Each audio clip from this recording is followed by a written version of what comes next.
talk with the guys a lot. We try to bring up the points that with our new shooters that we come across, like we don't miss our long range shots because of elevation for the most part. I mean, we have, right? But for the most part, where do people miss their shots? It's the wind.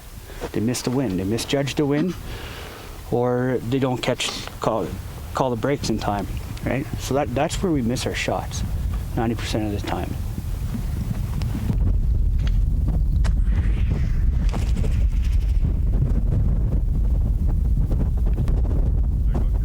It's all coming off this hill, pressurizing and then just running fast.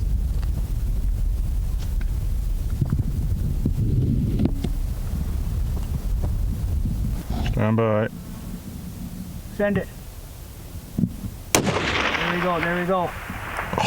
Oh, holy shit. Holy shit. Give me point 0.9. Well, we're on a peak. There's a lot of low ground in front of us. As that air is coming towards us, it's going to gain speed coming up the hill. We're just trying to gauge what it's doing down there. So trying to get a little bit of wind indicator. That's one thing about angle fire is your wind indicators on the ground aren't going to help you because your flight path is way up in the air. You know, there's wind at the target, wind at your position, and very little to tell you what's going on in between because the air acts very differently when it's off the ground.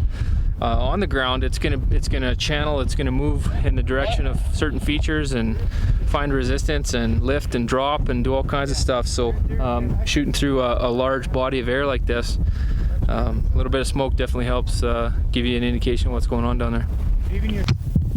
Stand by. Send it.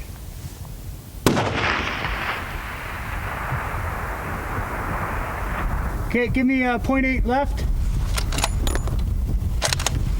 Stand by. Send it. There we go. Knocked her off, buddy. Nice shot. Nice shot. 0.8 left. This target here we're shooting is 1,525 meters. Our horizontal range is 1,450. I won't worry about that. Stand by. Send it. Okay, got it. Got it. 1 mil left. 1.1 mils left. Add 1.1 mils left. Go up.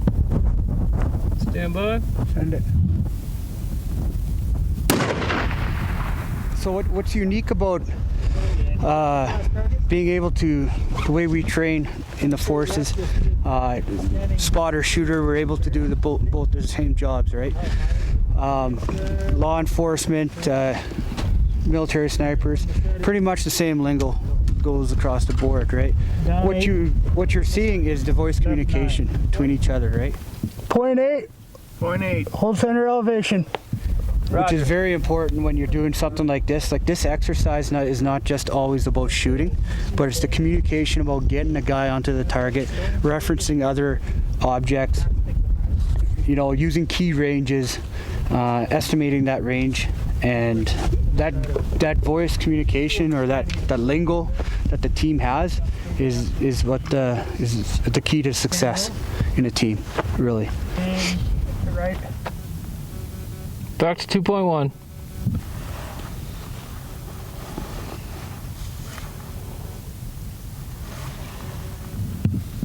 Stand by. Send it.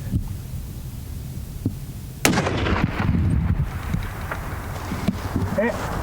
Impact. Nice. It's a 2-plate swinger. It's an MOA target. It's smaller than MOA windage wise. It's MOA height.